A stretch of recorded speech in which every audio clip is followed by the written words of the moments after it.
everyone. My name is Stephanie, and we also have Sydney here today. We are both third-year pharmacy students from UW-Madison. We are part of a pharmacy organization called the Wisconsin Society of Pharmacy Students through the UW Pharmacy School. Today, we would like to talk to you about tobacco use and addiction.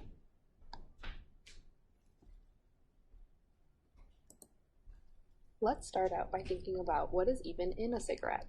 Take a minute and pause the recording to think about what's inside of a cigarette and discuss with your classmates. When you're finished, go to the next slide to see the answers. Hopefully all of you were able to come up with some ideas of things that could be in cigarettes. In total, there are over 4,800 chemicals in tobacco smoke, including harmful gases such as carbon monoxide, benzene, arsenic, and formaldehyde, which they typically use to preserve dead bodies. There can also be tar, lead, nicotine, and other flavorings. Many of these add-ons have proven to cause cancer, so clearly nicotine isn't the only harmful chemical in the smoke from a cigarette. I'm sure that you all know about cigarettes, but you should also know that there are many other products out there causing nicotine addiction that are also very harmful to your health. Some of these include pipes, beedies, cigars, clove cigarettes, electronic cigarettes, snuff, and chewing tobacco. So now we are going to discuss a little bit more about electronic cigarettes. Take a minute to pause the video and discuss your thoughts about e-cigarettes. What are they? What are some issues related to their use? When you are ready, resume the presentation to hear more information.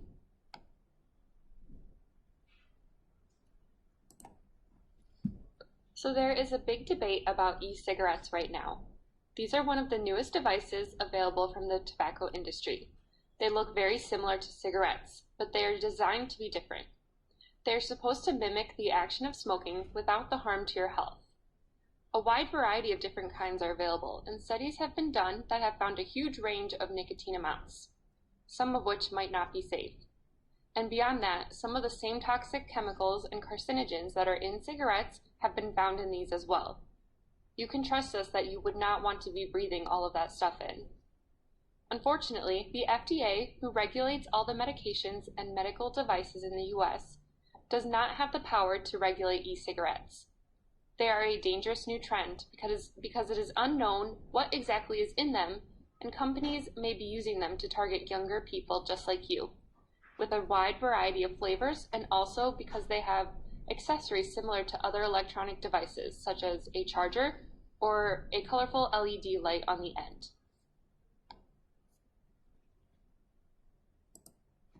E-cigarette cartridges are sold with anywhere from 0 to 18 milligrams of nicotine. This may or may not be listed on the label itself, and the fatal dose for children is only 10 milligrams of nicotine.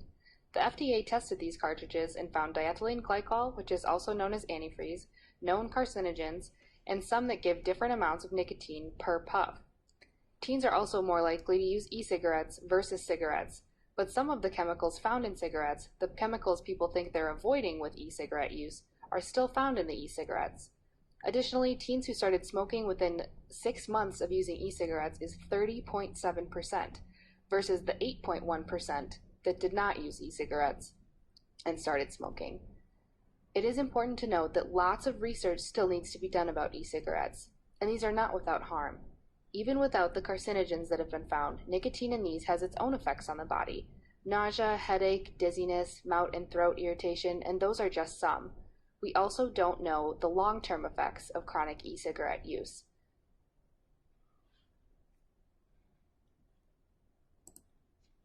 Now we are going to move on to talking about advertising of tobacco. Think to yourselves, how many of you have seen an ad for a tobacco product before? Did it have young people in it, or people that were your parents' age? Cigarette companies claim they don't advertise to teens, and the tobacco company, Philip Morris, claimed its goal is to responsibly market our products to adults who choose to smoke. Here are some facts about smoking in adolescents and young adults. Among adults who smoke, 68% began smoking regularly at age 18 or younger, and 85% started when they were 21 or younger. That means that there is only a small percentage of people who smoke who started after high school or college, which is a very big deal. So what percentage of high school students in Wisconsin do you think have used a tobacco product before? The answer is 45%. Who do you think smokes the most out of all middle school and high school students? Is it boys, girls, different races? There was a study done in 2005 that found white teenage girls happen to be the highest percentage of smokers out of all middle school and high school students, which might not be what you expected.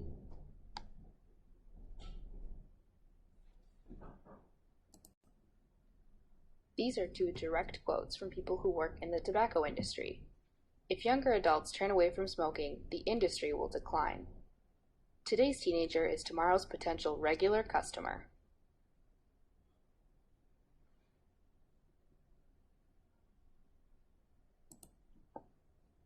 Please watch this short YouTube video that demonstrates how tobacco companies advertise to children and adolescents.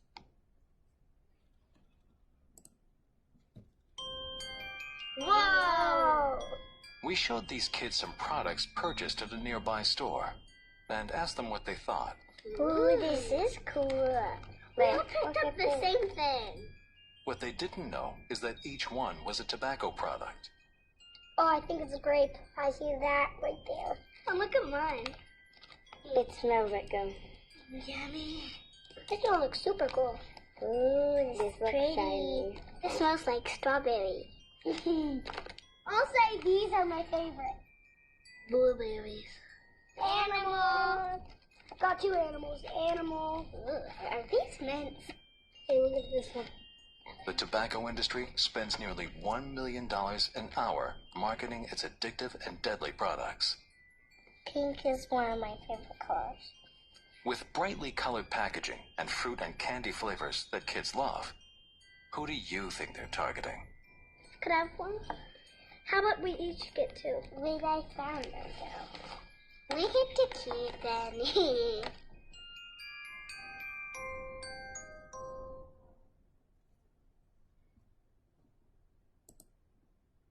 Why do you think tobacco companies target you? Addiction. Like we talked about before, the company's future success is dependent on teens becoming regular customers in the future. Therefore, they are targeting you now.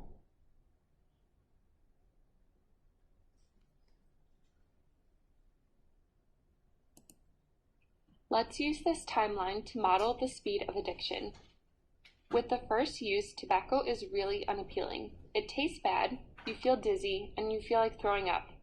But the teen keeps trying it or inhales the secondhand smoke from their friends, and eventually it's not as bad. Later, the teen begins smoking more regularly, and the addiction begins. After months to years, they are hooked, and quitting seems impossible. How fast it takes to be addicted depends on the person. The feeling of a need for a cigarette can develop after just months, or it can take years before developing.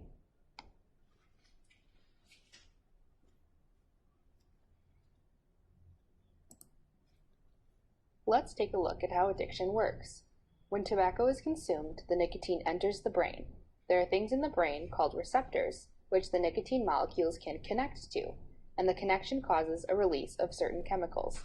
These chemicals can lead to feeling sick, but with repeated use, the chemicals can actually feel good. The brain and body start to want this feeling, and eventually the brain thinks it needs the good feeling produced by these chemicals. So how many tobacco users actually want to quit? 7 out of every 10 smokers want to quit, but only about 3 out of 100 smokers actually do quit and remain smoke-free for the rest of their life.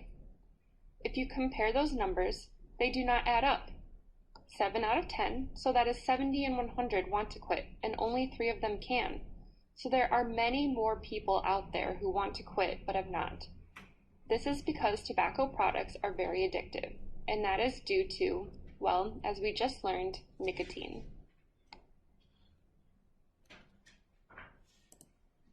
Here are some statistics about addiction. Every day, almost 3,900 people under 18 years old try their first cigarette. More than 950 of them will become regular daily smokers, Half of them will ultimately die from their habit. People who begin smoking at an early age are more likely to develop a severe addiction to nicotine than those who start at a later age. Of adolescents who have smoked more than 100 cigarettes in their lifetime, most of them report that they would like to quit, but are not able to do so.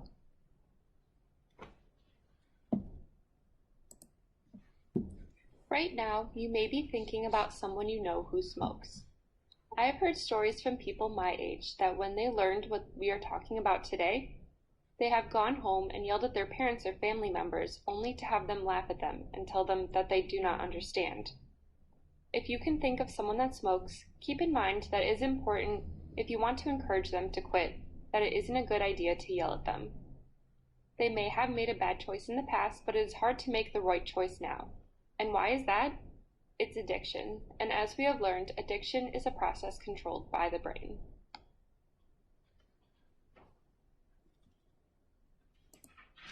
Now that we've talked about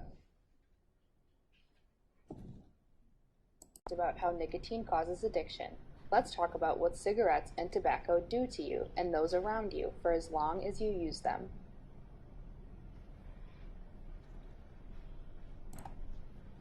First, let's talk about some of the changes that happen to your body pretty quickly after smoking cigarettes. The first two happen after a couple of years: wrinkles and yellow teeth. The next few happen even faster: bad breath, which can occur immediately after you use any tobacco product. Also, smelly hair and clothes, and that can happen from just being in the same room as smoke.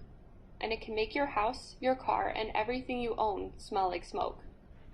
And finally, smoking lowers your ability to compete in sports, dance, or run. Think of why athletes would not smoke.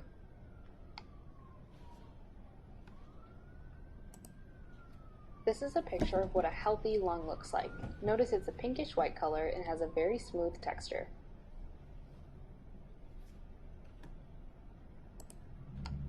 Here is a picture of a diseased lung, specifically a lung showing the disease called emphysema, which is a characteristic of smoking. How hard do you think it would be to breathe if your lungs looked like this? Notice the grayish-black color and the rough-looking appearance. Now let's go over one of the processes of how smoking harms your whole body over time, more than just your lungs or your physical looks. When someone smokes, less oxygen can get into the body. This is because of lung damage and also because chemicals are replacing oxygen entering through the lungs. This prevents oxygen from getting to all the organs in your body, including the brain. The lack of oxygen sends signals to the heart, which causes it to pump harder and faster until it can't keep up anymore. This is the process that causes some of the heart conditions associated with smoking. There are many other diseases and health effects that can be caused by smoking. These include respiratory diseases such as asthma and COPD, cancer, heart disease, pregnancy complications, low bone density, gum disease, and peptic ulcer disease. You might be thinking, what are the benefits of quitting smoking? Benefits continue building on each other for 15 years after quitting.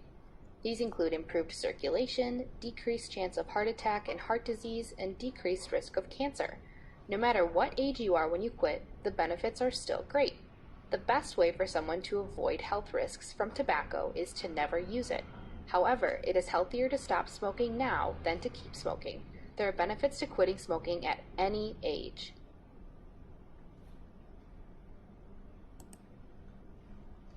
I know that I would like to have extra money for fun items or activities, and I would also like to have money saved up for when I am older.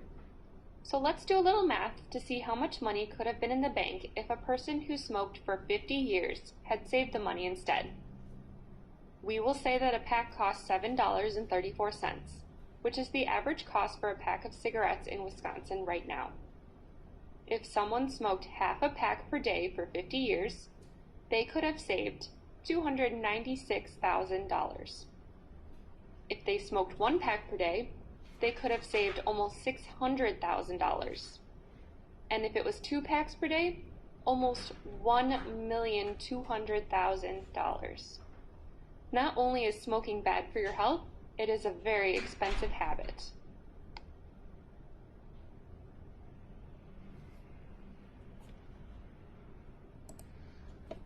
It costs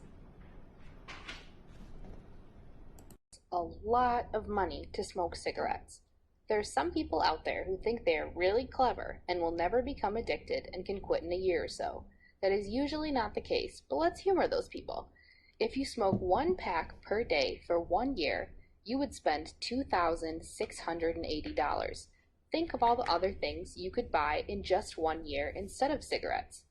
The same amount of money could buy 4 iPhones, a trip to Disneyland for you and your family, or you could afford to go to every concert on your favorite band's tour.